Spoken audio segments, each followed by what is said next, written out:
Father. He's father, son, and husband mild. I mother, wife, and yet his child. How they may be, and yet in two, as you will live, resolve it you. Sharp physic is the last, but oh you powers, that gives heaven countless eyes to view men's acts, why cloud they not their sights perpetually, if this be true, which makes me pale to read it? Fair glass of light, I loved you, and could still, were not this glorious casket stored with ill. You are a fair vial, your sense the strings, whom fingered to make man his lawful music, would draw heaven down and all the gods to hearken, but being played upon before your time, hell only danceth at so harsh a chime. Good sooth, I care not for you. Prince Pericles, touch not upon thy life, for that's an article within our law, as dangerous as the rest. Your time's expired. Either expound now, or receive your sentence. Great king, few love to hear the sins they love to act. Who has a book of all that monarchs do, he's more secure to keep it shut than shown. Kings are earth's gods, in vice their laws their will, and if Jove stray, who dare say Jove does ill? It is enough you know, and it is fit, but being more known grows worse to smother it. All love the womb that they're first being bred, then give my tongue like leave to love my head. He hath found the meaning, for the which we mean to have his head. Young Prince of Tyre, though by the ten of our strict edict, your exposition misinterpreting, we might proceed to cancel of your days, in hope succeeding from so fair a tree as your fair self doth tune us otherwise. 40 days longer we do respite you, if by which time our secret be undone, this mercy shows will joy in such a son. And until then your entertain shall be, as doth befit our honour and your worth. How We desire, as friends to Antioch, we may feast in Tyre. This Tarsus, for which I have the government, a city o'er whom plenty held full hand, for riches strewed herself even in the streets, whose towers bore heads so high they kissed the clouds, and strangers never held but wondered at. All poverty was scorned, and pride so great the name of help grew odious to repeat. Oh, 'tis too true. But see what heaven can do by this our change. Those palates who, not yet 2 summers younger, must have inventions to delight the taste, would now be glad of bread and beg for it. Those mothers who, to nuzzle up their babes, thought naught too curious, are ready now to eat those little darlings whom they love. So sharp are hunger's teeth that man and wife draw lots who first shall die to lengthen life.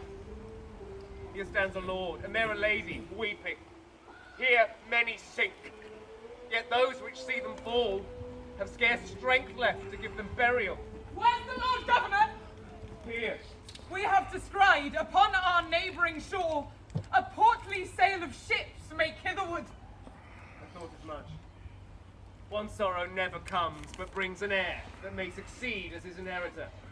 And so in ours. Some neighbouring nation, taking advantage of our misery, have stuffed these hollow vessels with their power to beat us down, the which are down already, and make a conquest of unhappy me. By their white flags displayed, they bring us peace and come to us as favourers, not as foes. Go. Till their general we attend him here. What need we fear? The ground's the lowest, and we are halfway there. Lord Governor, for so we hear you are. Let not our ships and number of our men be like a beacon fire to amaze your eyes. We have heard your miseries as far as Tyre, and seen the desolation of your streets. Nor come we to add sorrow to your tears, but to relieve them of their heavy load. Our ships are stored with corn to make your bread, and give them life whom hunger starved half dead. The gods of Greece protect you. Rise, I pray you. We do not look for reverence, but for love, and harbourage for ourselves, our ships and men. The which when any shall not gratify, be it our wives, our children, or ourselves, the curse of heaven and men succeed their evils, till when, the which I hope shall ne'er be seen, your grace is welcome to our town, and us. Which welcome we'll accept. Feast here a while, till our stars that frown lend us a smile. I'll show you that. To have bereft a prince of all his fortunes, and having thrown him from your watery grave, here to have death in peace is all he'll crave. What ho! Hills! Oh, come and bring away the nets! What? Hatch breach, I say! What say you, master? Look how thou stirrest now! Come away, or I'll fetch ye with a wanion! Faith, master, I am thinking of the poor men that were cast away before us even now.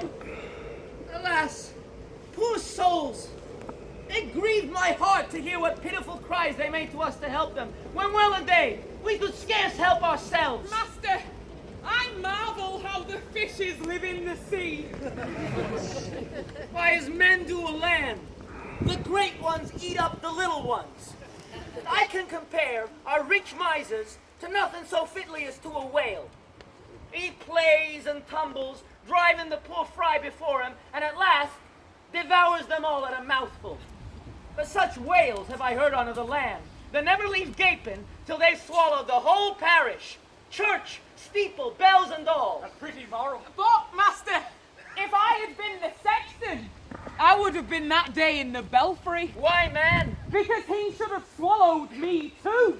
And when I had been in his belly, I would have kept such a jangling of the bells that he should never have left till he cast bells, steeple, church, and parish up again. But if the good King Simonides were of my mind, Simonides? we would purge the land of these drones that rob the bee of her honey. How from the finny subject of the sea, these fishers tell the infirmities of men. Peace be at your labour, honest fishermen. You may see the sea hath cast upon your coast. What a drunken knave was the sea to cast thee in our way! A man whom both the waters and the wind in that vast tennis court have made the ball for them to play upon, entreat you pity him. He asks of you that never used to beg. No, friend, cannot you beg? Here's them in our country of Greece gets more with begging than we can do with working. Canst thou catch any fishes then? I never practiced it. Nay, then thou wilt starve, sure. For here's nothing to be got nowadays, unless thou canst fish for it. What I have been, I have forgot to know. But what I am, want teaches me to think on. A man thronged up with cold.